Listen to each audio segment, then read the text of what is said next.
Thank you, Jay Young, for your introduction. My name is Jeremy Weber, and I'll be taking you through the middle portion of the Team Google presentation. Starting with strategy management process, Team Google has a very strong management strategy, very forward-thinking.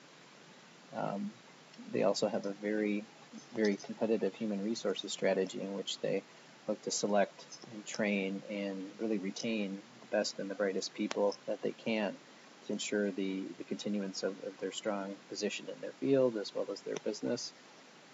Their technology strategy, of course, is very strong, always forward-thinking and looking to improve upon what it is they've got and thinking about things that others haven't thought about yet, trying to think about what consumers and their eventual customers are also going to want down the road, so they're never really quite satisfied with what it is they have going. They know that their time could run short as their competition is likely working just as hard as they are. And finally, the emergent strategy. Of course, this is a constant state of renewal, really, as the emergent strategy is defined as really looking at unexpected outcomes from the execution of corporate strategy and then trying to fold those back into future strategies as you try to learn from mistakes, their learnings, things of that nature. So this is where Google really excels because they're constantly in a sentinel mode where they're looking for strategies that they've employed and their outcomes and how it is they can take positives or negatives and leverage those into future successes for the organization. Through the analysis, external analysis and internal analysis. The PESTLE framework, of course, Google has a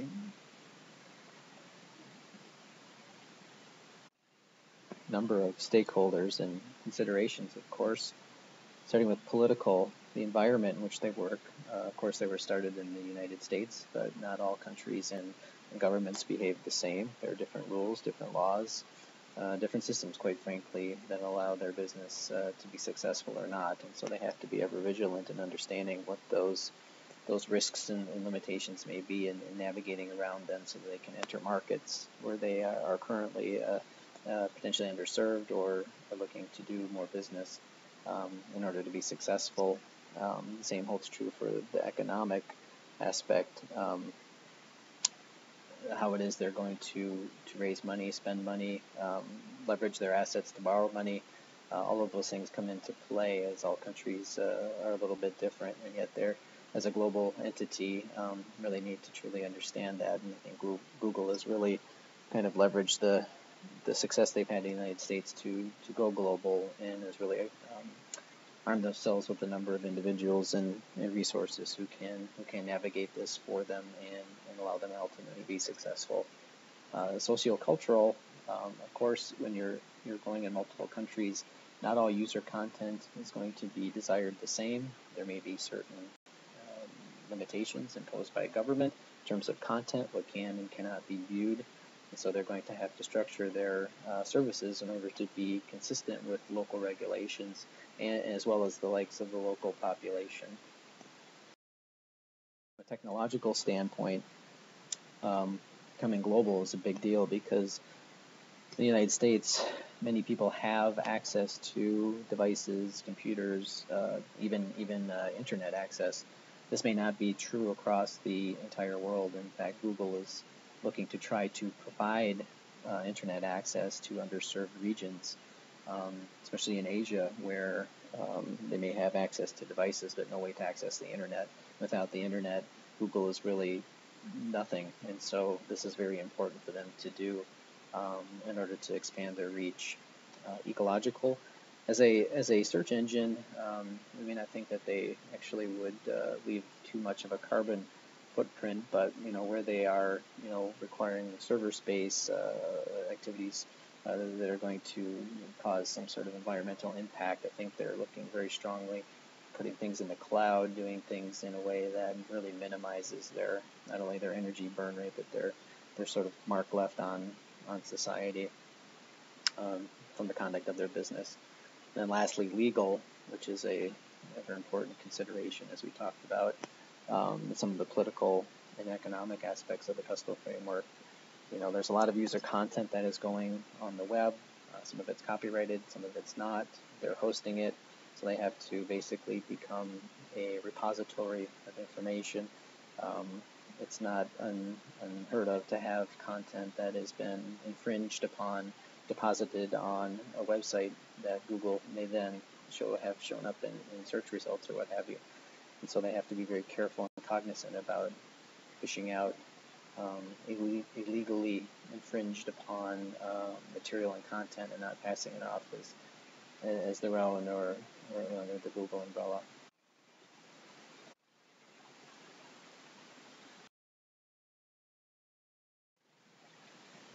The five forces model, we see, of course, that there is a lot of competition. Even though Google was the first to really do search engines well, there are a number of other organizations and websites that are looking to leverage not only search capabilities but integrating that with other functionalities such as e-commerce, which is a big deal, Facebook, social media, things that they all need to be aware of. So Google will need to do more in their integration across all of those different platforms to ensure that they have they continue to remain competitive.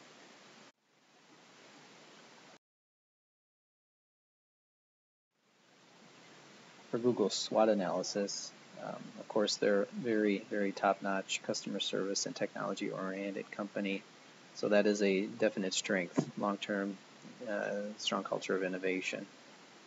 Weakness is that their business really relies heavily, almost exclusively, on advertising business, which there will be plenty of competition for as more and more websites offer search services that are integrated across multiple platforms. Really, I think it's about expanding the number of users that they have access to. A number of users are using mobile devices, and including access to the internet itself. The more that they can expand access, the more opportunity they're going to have more customers and hopefully continue to grow their business.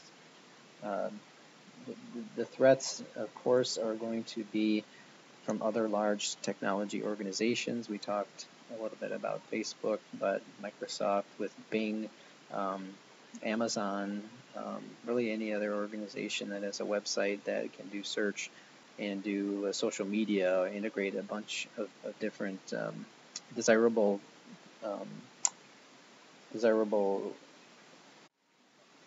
functionality so that users will remain engaged and make Google their go-to for their search needs.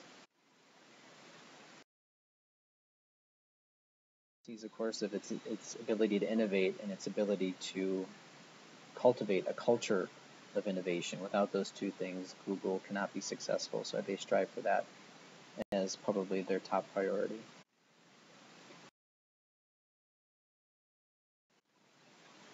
So what makes Google competitively, I should say advantageous from a competitive standpoint, is again really their philosophy, their tireless pursuit of achieving not only information, the collection of it, but they're making sure that everyone has access to it and continually expanding that access. Moonshots, other corporate literature, moonshots are really big bets, big risks. They tend to take on big opportunities that, from a risk-reward standpoint, the reward is very, very high, but the risk is also very, very high that they will fail, but many, many times they're often successful. So I think because of that, they continue to foster this environment that encourages big risk-taking, and it's rewarded when it's successful, but it's not penalized heavily when it's not, because they have to continue that this culture will continue to perpetuate throughout the organization.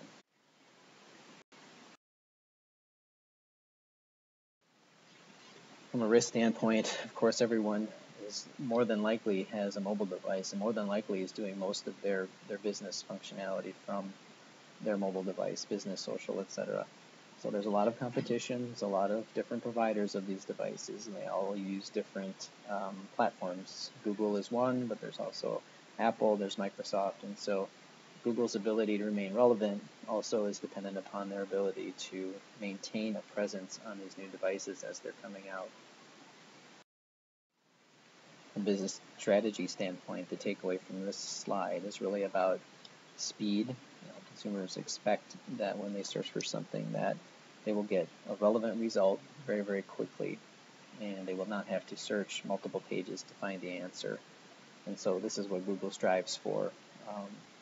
This is one of their biggest concerns, because there are other individuals and businesses who can manipulate the system to force their pages to rank higher than what Google may ordinarily want to rank them as, and so they have to remain very vigilant, always be on the lookout for anything that deviates from their plan, and so this is something that they have to really look out for. From a business strategy standpoint, of course, Google's objective is to offer this service at the lowest price possible so that there's not an impediment there, but also to be aware of their competition, which we have discussed.